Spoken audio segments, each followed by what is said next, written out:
Time check 9:28. Parang ayoko pa yata umuwi. So siguro daan muna tayo sa floodway sa may ARN. Pa-check natin tong seatbelt natin. Itong seatbelt natin on and off din to eh. Paminsan i-stuck. So pa-repair natin kay Billy. Si Billy nagre-repair ng ng seatbelt. Saglitan natin yung ARN. Pakita ko sa inyo kung saan yun. And then check natin kung nandun si Billy, pagawa natin yung seatbelt. Mura lang naman yan, siguro mga 200 lang yan. Okay. So andito tayo ngayon sa De Castro. Naisip ko lang, since free day naman natin ngayon, naka VL ako, eh, wala naman tayo gagawin later, punta na rin tayo ng De Castro para pagawa natin tong seatbelt na to na nai-stuck palagi. Ayun lang. So patay ko muna. I'll see you in or at ARN. Throw your hands up if you with it. Drop it.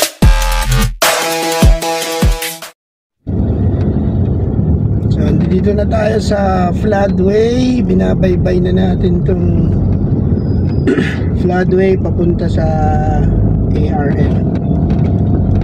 So yung ARN, paglagpas lang yun ng tulayan ng rainforest.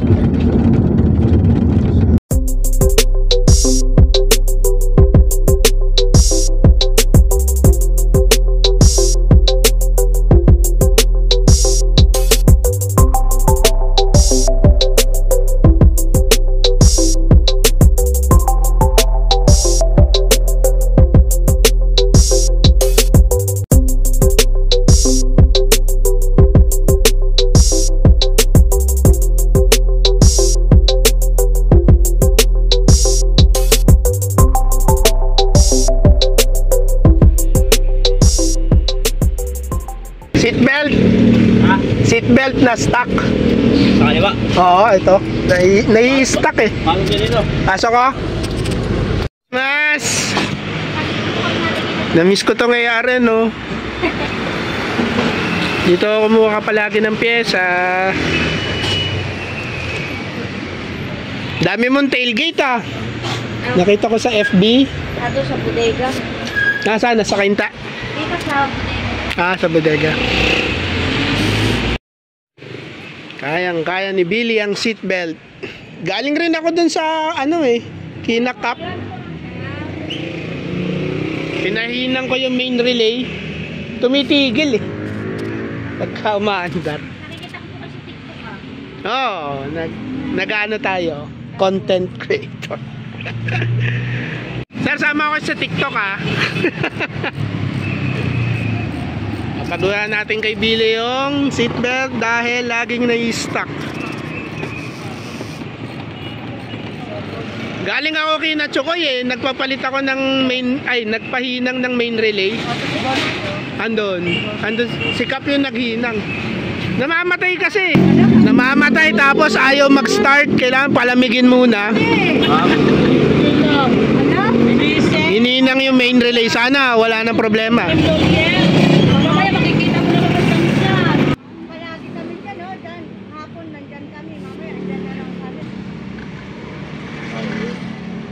Nare-remedyohan pa naman yan eh, no? Kaya no, nai-stop. Ayaw. Ano ba yan? Palitin na ba yan?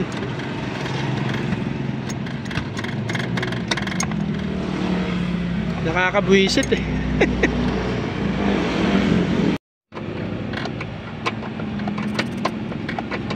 Bibigyan pa nga natin ng mga... Baka pwede kong kahuyin yung logo nun. Biling ko na lang. Sirang tailgate. Buti to, yung hindi SRS. Local pa ba yan o JDM na yan? Local pa. Nabentahan mo ng tailgate? 20. Kasama 20K? yung tailgate sa bumper. Magkaset. Asset? Eh kung tailgate lang, pwede? Hindi? Pwede. Pwede. Magkano bentahan nun pagka tailgate lang? Ang problema ko lang yung logo eh. Logo lang. Wala ka ba logo? Walang po eh. Walang spare lang na gano'n. Naman problema yung tailgate ko, kaso yung logo, faded na, oo. Eh, di ba, palitan ko yung buong tailgate. Magkano yung buong tailgate? Hindi, tanong lang. Check ko lang kung ano. Mamaya biglang magka-pera eh, di ba? Sariwa naman eh, di ba? Apo. Tanong natin kung magkano ang tailgate. Sige. Hindi ka uwi, Billy. Sa ano po? Ano lang ako? San Pablo? Sa Pasko? Sa San Pablo. Naku, ube. Sa ube doon. Ube, halaga. Nung nasa bay ako, pupunta pa ako doon para bumili ube. Ube, halaya. Oo, at saka yung mga 10-5. 10-5. Sige. Pag nakakuha ako ng bonus. Ano ka rin sa TikTok mo? Oo, nagti-TikTok. Yung asawa ko kasi kumikita na doon sa Facebook. Subukan ko sa YouTube. Nag-start ako ng channel sa YouTube. Wala pa, hindi pa monetize eh. Parang 655 pa lang yung subscriber. Eh, wala lang, gumagawa lang akong video, baka sakali, di ba? 1,000 tapos 4,000 na views sa isang taon. 4,000 hours yun, mamamonetize ka. Nag-aaral lang kaya ako. Kaya ako naman kung ano lang yung mapagtripan kong videohan. Binibidyo. Bablog is free. Nabag na si Civil eh, mayayain si Civil eh. Gumagawa ng seatbelt.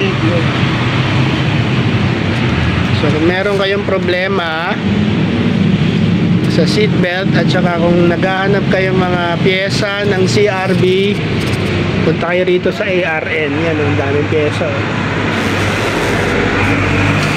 Sabi ni Ining, yung tailgate raw is 10 kyaw. JDM yun. May mga friends natin.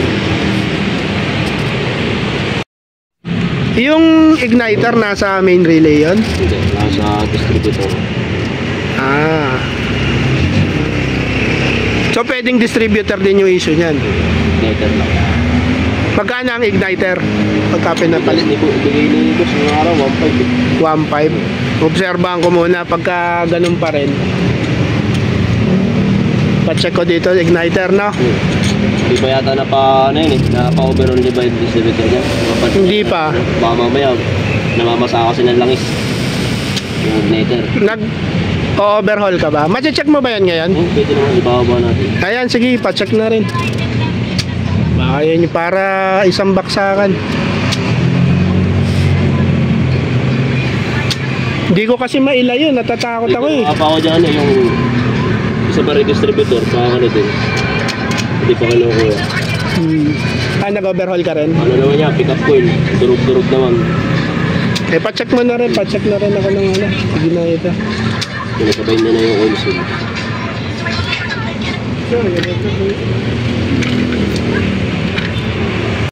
May dumating na RAV4. Nakalas-kalas.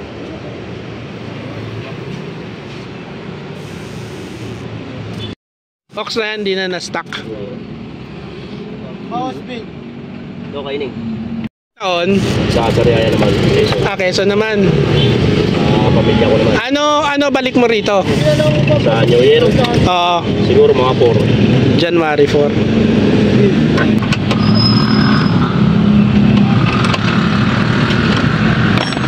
Yan, gawa na yung seatbelt natin. So, pacheck na rin natin kay Billy yung igniter ng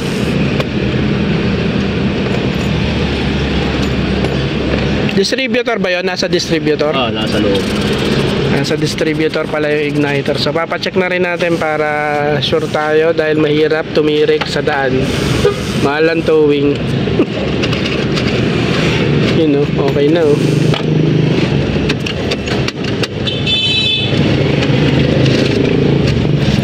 Hindi na ma-stuck yan. Ayos. So itong seatbelt nagawan pa ng paraan kaysa magpalit tayo agad.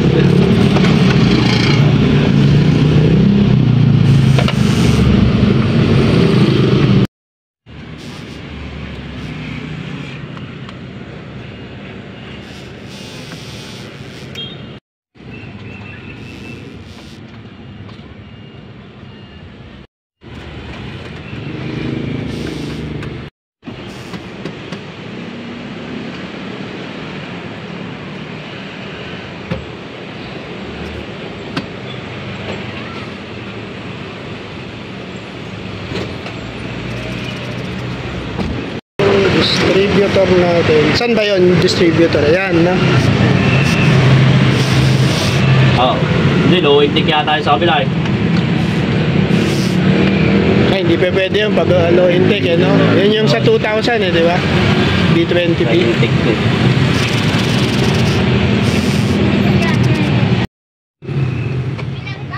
Hmm? Basa. Oo, palta na rin natin. Overhaul mo na. Sige. So, i-overhaul na yung distributor natin dahil basa.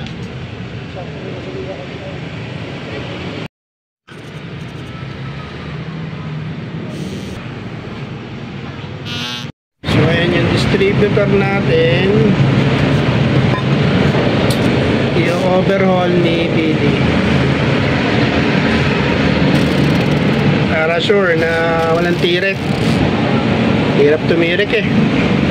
Filter, bala kong back to stock. Sabi ni Nining 4.5 daw. So siguro balikan na lang natin. Pagka may budget na tayo, papaback to stock natin. Ano ba yung papalitan na igniter o lilinisan lang? Pagkabasa ito, palta na natin ito. Palit. Pagbasa. Oo, babad sa langis. Makasang tagas eh. Saan galing yung langis niyan? Sa ano, nasira ang oil seal. Ah, oil Oo, seal. nasira yung oil seal. Kaya pumasok ang langis. Galing dun sa makina. So magpapalit ba rin ng oil seal? Oo.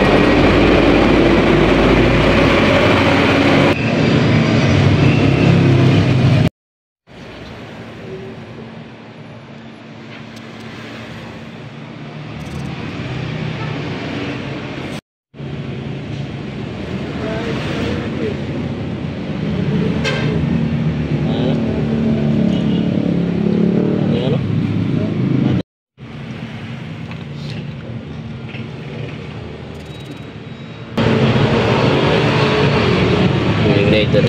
Ayan yung igniter. Basa nga na lang siya. Basa. Grabe oil seal yan.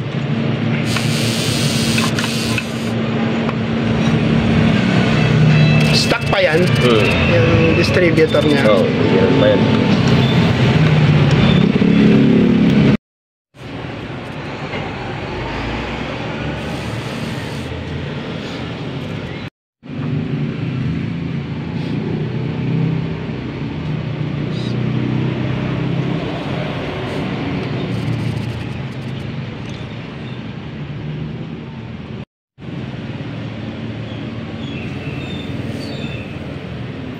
Basaan ng langis na.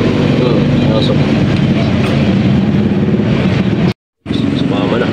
Ha? Sumama na yung oil seal. Tigas na. Hanggang.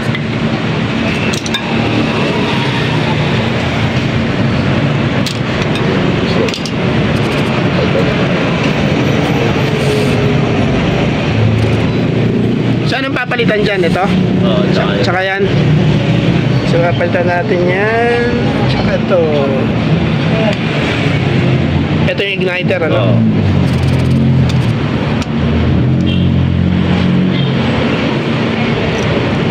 So pwedeng yan yung cause kung bakit tumitigil. Oo.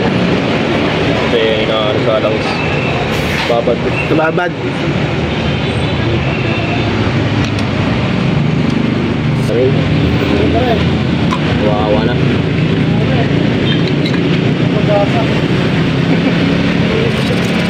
Hindi lang mga dapat dyan.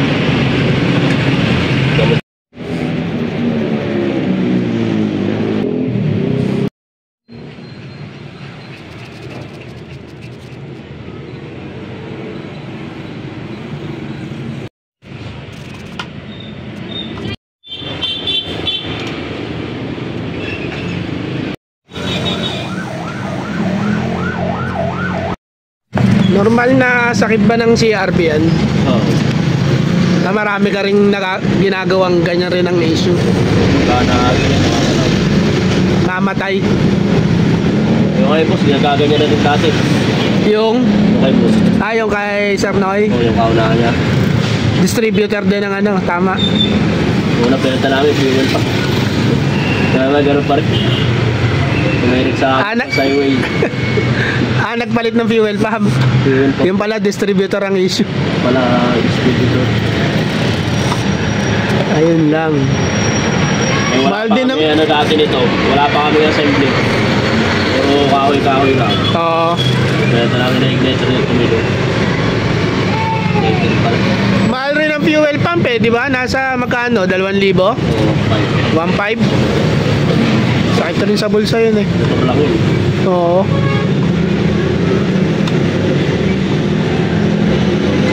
Ano bang ginagawa niyan distributor? Nag-aano yan ng kuryente, di ba? Oo, supply. Sa spark plug, tama ba? So since inano yan, in-overhaul, gaganda rin yung flow ng kuryente.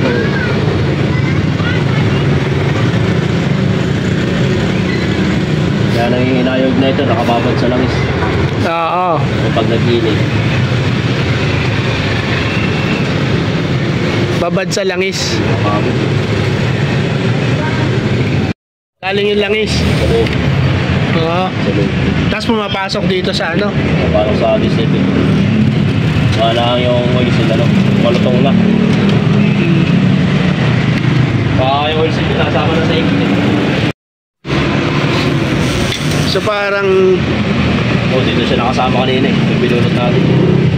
so pag umiikot yan, sumasama na yung oil seal. Nakasama na. Kaya yung langis napasok. Pasok yung langis.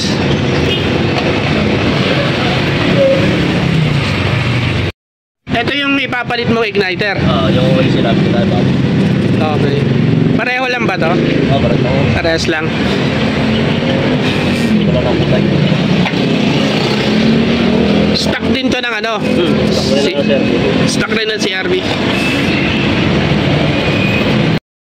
Pare-pareha lang. 96. 3,000. Civic at saka CRV.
Start na.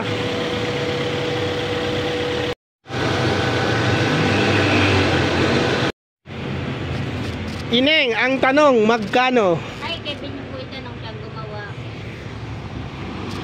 Bili magkano?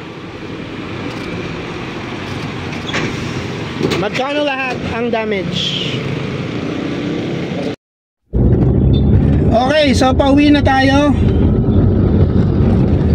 Originally, pumunta tayo sa ARN para ipagawa lang yung seatbelt natin. Pero, sabi ni Billy, pwede niya rin raw i-overhaul yung distributor natin. So, ayun nangyari. Nadama yung distributor. Para lang sure tayo, after natin ipagawa yung main relay, pinatingnan na rin natin yung distributor. So, nung binuksan yung distributor,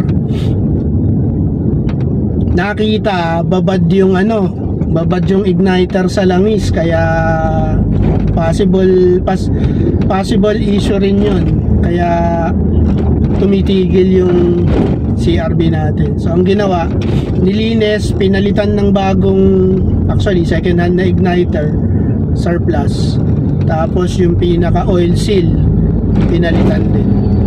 So hopefully maayos na. Actually ngayon pa lang nararamdaman ko na no? Nawala yung inig, tapos parang mas responsive yung makina. So I think yung overhaul ng distributor is a success. So yun, so kung meron kayong mga issue sa main relay, sa distributor, pwede kayong pumunta dito sa yung main relay ang hinang si Cap sa Cap Shop, tapos itong distributor at saka itong seatbelt natin ay stock, ang gumawa si Billy sa ARN dito sa Floodway. So kung meron kayong mga tanong, i-comment nyo lang down below, and then tingnan ko kung kaya kong sagutin. Alright, so ito, totoo na to. Thank you for watching. That's it for our video for today. For more car repair and car budol videos, please subscribe. Thank you for watching. Be safe, everyone.